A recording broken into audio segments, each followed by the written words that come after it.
তো সেটা কেন করেছে, কি বিষয় আছে, পুরো ভালোভাবে আমরা ফার্দার জানছি, চেষ্টা করছি জানার, যদি সেটা প্রকাশে আসে। কিন্তু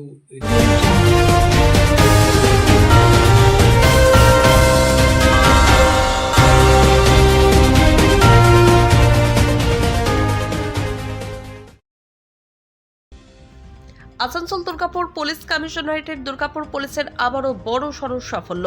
দুর্গাপুর থানার ফরিদপুর ফাঁড়ির অন্তর্গত 54 ফুট এলাকার একটি বাড়ির চুরির ঘটনার তদন্তে নেমে অল্প সময়ের মধ্যেই পুলিশ উদ্ধার করল চুরি হওয়ার সমস্ত জিনিসপত্র। ঘটনায় পুলিশ 2 ব্যক্তিকে গ্রেপ্তার করেছে। পুলিশ সূত্রে খবর, গত মাসের শেষের দিকে বেনাচিতের 54 ফুট এলাকার 76 বছরের এক বৃদ্ধা কাবেরী সুর পুলিশের কাছে তার বাড়িতে চুরি হয়ে যাওয়ায় একটি লিখিত অভিযোগ দায়ের করেন। ঘটনায় চাঞ্চল্য ছড়িয়ে পড়ে এলাকায়, কারণ বৃদ্ধা বাড়িতে একাই থাকতেন, ছেলে কর্মসূত্রে বাইরে থাকেন। বৃদ্ধার থেকে অভিযোগ পেয়েই সঙ্গে সঙ্গে তদন্ত শুরু করে পুলিশ। এরপরই বোকার থেকে পুলিশ গ্রেপ্তার করে ওই বৃদ্ধার বাড়িতে দীর্ঘ 20 বছরের পুরনো গৃহকর্মী এবং আরও এক ব্যক্তিকে। এরপরই পুলিশ উদ্ধার করে চুরির সমস্ত জিনিসপত্র এবং নগদ টাকা। এই চুরির ঘটনা নিয়ে শুক্রবার দুপুরের দিকে দুর্গাপুর থানায় সাংবাদিক বৈঠক করেন আসানসোল দুর্গাপুর পুলিশ কমিশনারেটের ডিসিপি পূর্ব অভিষেক গুপ্তা। তিনি জানান, গত ডিসেম্বর মাসের 27 তারিখ চুরির ঘটনা ঘটেছিল। এক বৃদ্ধা বাড়ি থেকে গয়না এবং নগদ টাকা চুরির অভিযোগ দায়ের করেছিলেন। পুলিশ অভিযোগ পেতেই ফরিদপুর আইসি এবং দুর্গাপুর ওসির নেতৃত্বে তদন্ত শুরু করে। এরপর তদন্ত একটু এগোতেই স্পষ্ট হয়ে যায় এই চুরির বাইরে কোনো দুষ্কৃতির কাজ নয়, ঘরের ভিতরের কেউ যুক্ত রয়েছে। এরপরই তদন্তের স্বার্থে পুলিশ গ্রেপ্তার করে বাড়ির দীর্ঘদিনের গৃহকর্মী সঞ্জয় ওঝা ও তার ভাই শিবনাথ ওঝাকে। এছাড়াও তিনি বলেন, দীর্ঘ 20 বছর ধরে ওই বাড়িতে কাজের সুবাদে একটা বিশ্বাসযোগ্যতা গড়ে ওঠায় সেই সুযোগকে কাজে লাগিয়ে চুরির পরিকল্পনা করা হয়। তদন্তে নেমে পুলিশ উদ্ধার করেছে চুরি হয়ে যাওয়া সমস্ত গয়না এবং নগদ 24,000 টাকা। এছাড়াও ডিসিপি পূর্ব জানান, ঘটনার তদন্ত চলাকালীন শিবনাথ ওঝার কাছে একটি দেশি আগ্নেয়াস্ত্র ও 1 রাউন্ড কার্তুজ উদ্ধার করে পুলিশ।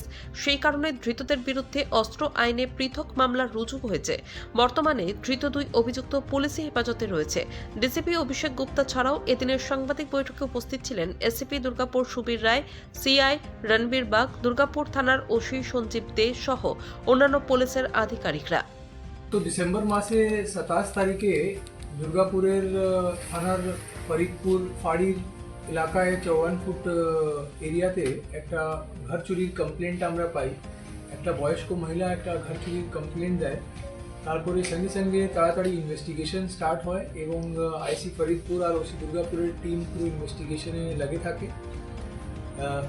আমরা তারপরে একটা রেড করি, আর ইনভেস্টিগেশন আর রেডের পর আমরা কিন্তু যত মাল উনি কমপ্লেন্টে দিয়েছিলেন চুরি হয়েছিল সব কটাই কিন্তু আমরা রিকভারি করতে পেরেছি।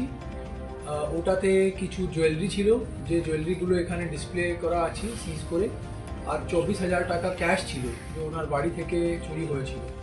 ও সব কটা আমরা রিকভারি করেছি। ওনার বাড়িরই একজন যে অনেক দিন ধরে ওনার বাড়িতে কাজ করতো, ওর নাম আছে সঞ্জয় ওঝা, বয়স 34 বছর। ওই এই পুরো প্ল্যানিং করে আর এই পুরো ঘটনাটা করেছিল, বাড়ি থেকে চুরি করেছিল। আর ওর সঙ্গে ইনভলভ ছিল ওর নিজের ভাই শিবনাথ ওঝা। শিবনাথ ওঝাও এখানে একটা প্রাইভেট কোম্পানিতে কাজ করতো। ও দুজনই মিলে এই প্ল্যানিং করেছিল, আর তারপরে এই পুরো জিনিসটা ওদের কাছ থেকে রিকভারি হয়।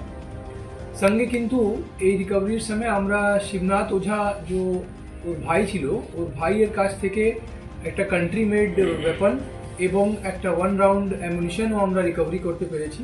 সেজন্য একটা আলাদা কেস আমরা আর্মস অ্যাক্টের কেস করেছি দুর্গাপুর থানাতে আলাদা করে, এবং ওটার তদন্ত আলাদা করে আমরা করছি।